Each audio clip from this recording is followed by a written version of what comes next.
Conte des étoiles, écrit par Marcel Vérité. Édition Casterman, collection Plaisir des contes. Ce livre est composé de 7 contes, dont un seul sera conté ici, sur cet audio. Le canard qui ne pouvait pas nager. Il y avait une fois la maison, Mariki, la girouette du toit, Anastase, le canard et la grosse botte bleue. Où en suis-je? Ah oui, à la petite maison. Elle n'avait qu'une pièce. Ça suffit, expliquait Mariki, puisque je vis seule avec mon canard qui ne sait pas nager. Pourquoi ne sait-il pas? Lui demanda-t-on. Parce qu'il se prend pour une poule. Hein? Ici Mariki tortillait un coin de tablier, l'air gêné. C'est ma faute. Derrière la maison, dans l'étang, habitent de gros serpents d'eau.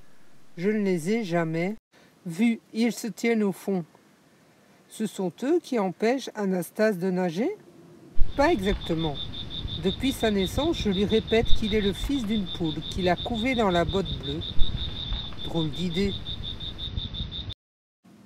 Je ne veux pas que les serpents me le mangent, ça c'est déjà vu. Et ceci et cela. À quoi les voisins hochaient la tête? Ma pauvre, un canard est fait pour l'eau, comme l'oiseau pour voler. Un jour, tu verras. Mariki haussait les épaules. Anastase, lui, de plus belle lurette, se savait fils de canne et mourait d'envie d'aller faire trempette. Il en perdait le boire et le manger. Même ses plumes devenaient ternes. Que dois-je faire? Finit par demander Mariki à la botte bleue. Toujours de bons conseils. Quoi que tu fasses, tu n'empêcheras rien. Grommela celle-ci. Ton mentor est puni.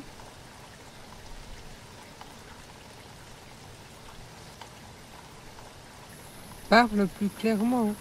Tant va la cruche à l'eau qu'à la fin elle casse. Que la cruche casse si ça lui chante. Anastase n'ira pas dans l'eau, il ira dessus. Je voudrais voir ça. C'est tout vu.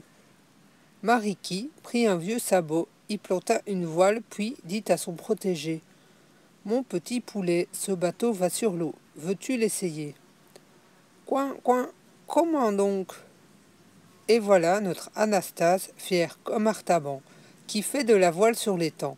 « Vogue, vogue, mon poulet, » chante Mariki. « Coin, coin, ça va très bien. » D'abord, tout alla en effet, on ne peut mieux. Les voisins coururent pour admirer le spectacle. « Faut-il qu'il soit bête, ce bec plat ?» dit une grand-mère. « Oui, je suis bête, puisque je ne suis pas un homme, » lui lança Anastase. « N'empêche que je me navigue et que j'irai loin. » Mais déjà, en voyant rire les oiseaux, les grenouilles, les gens, il sentait la moutarde lui monter au bec. « Qu'attends-tu pour te mettre carrément à l'eau ?» lui criait la botte bleue sur le toit. « J'ai promis de ne pas y aller, sauf du bout de la patte, » répondait le canard, l'œil humide. « À l'impossible, nul n'est tenu. »« Tu dis ?»« Rien, rien. Tu trouveras bien tout seul. Mais au fait, les serpents d'eau. »« Des herbes. Je n'ai vu que des herbes, des iris. »« Une histoire de plus. »« Ah, si je n'avais pas promis !» gémit le bon petit canard. « Hélas, » ajouta-t-il dans un murmure, « si je désobéis, elle me mangera. » Mariki a dit ça et redit. « Eh bien, petite Anastase, moi je vais t'en dire une autre. Ce soir, ouvre la fenêtre, regarde le ciel vers minuit, tu entendras un appel. »« Un appel? À minuit? » ?»« Oui, n'aie crainte, tu pourras y répondre, si tu le désires, sans désobéir. » En entendant ces paroles, Anastase comprit qu'il ne fermerait pas l'œil de la nuit. « Qu'as-tu donc ?» lui demanda Mariki le soir à plusieurs reprises. « Reste donc tranquille. »« Je manque d'air. » Mariki ouvrit la fenêtre. « Oh, elle gèle !» Anastase resta coin, les ailes sagement croisées sur le dos. Puis, Quand sa maîtresse fut endormie, il sauta sur le rebord de la fenêtre et attendit. Dans le ciel, brillait la lune comme une faucille d'argent. Et les étoiles donc. Que c'est beau, pensa-t-il. Plus il regardait le ciel, plus il lui semblait que son cœur s'élargissait dans sa poitrine, tant il avait envie d'une chose qu'il n'arrivait pas à définir. Sur le toit, un peu de vent fit grincer la girouette qui cria de sa voix rouillée. « Je les vois! Je les vois! J'espère que tu tiens le coup, petite Anastasie !»« Parfaitement, » répondit le canard. « Pareil à de grands oiseaux d'argent !» reprit la botte bleue. Alors Anastasie, éblouie, vit venir à travers le ciel un merveilleux vol d'oies sauvages, d'une blancheur étincelante sous la lune. « Eh bien, Anastasie, ça ne te dit rien ?» reprit la botte. Mais Anastasie était déjà partie. Et oui, lui qui ne savait pas nager savait voler. Instinctivement, il avait ouvert ses ailes et volait à la poursuite des oies. L'histoire pourrait s'arrêter là, mais il n'en est rien. Je vous dirai donc ce qui arriva. À la maison, il n'arriva rien. La botte bleue déclara tout net à Mariki. « Ça t'apprendra à empêcher un canard de nager !» Parole peu consolante. Mariki bouda, pleura, se moucha, rebouda, repleura, se remoucha, 8 jours de suite. Après quoi, elle comprit qu'elle avait mal aimé Anastasie.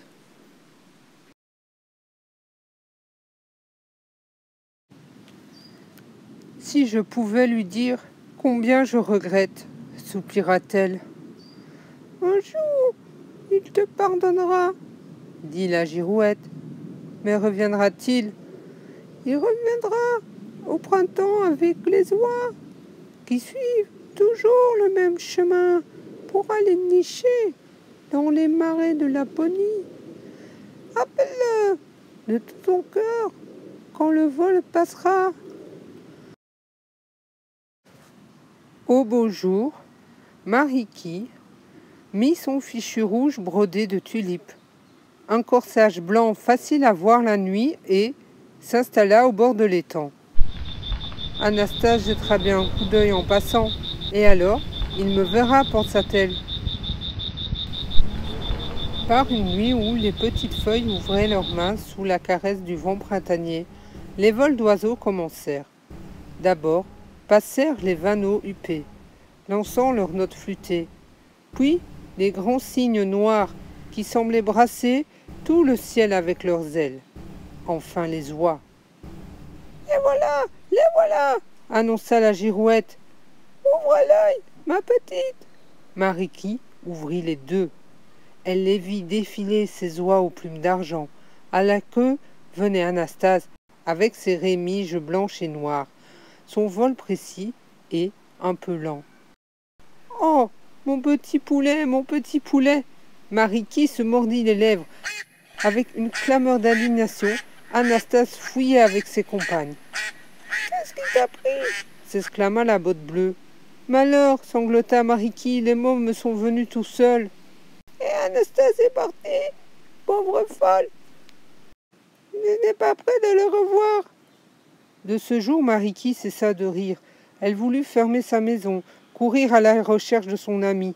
« Mais tu es un grain de poussière comparé au vaste monde, » lui dit la botte bleue. « Si j'étais botte de 7 lieues, la chose pourrait se faire. Comme je ne le suis pas, contente-toi d'attendre et d'espérer. Les oies repasseront à l'automne. Tiens ta langue. » L'été s'écoula. Un matin, les feuilles commencèrent à rougir. « Le moment approche, » dit la girouette. Il arriva ce moment. Un soir que Mariki veillait, les yeux brillants d'un tel amour qu'Anastasie crut voir 2 étoiles à la fenêtre. Alors il descendit d'un beau vol plané et doucement vint se poser sur l'épaule de Mariki. Ils se dirent pas un mot, pas un, mais longtemps, Mariki caressa le plumage du voyageur qui ployait le col doucement. Point n'est besoin de parler pour se comprendre. À chaque passage, Anastase descend saluer Mariki. Et ils sont heureux, tous les deux.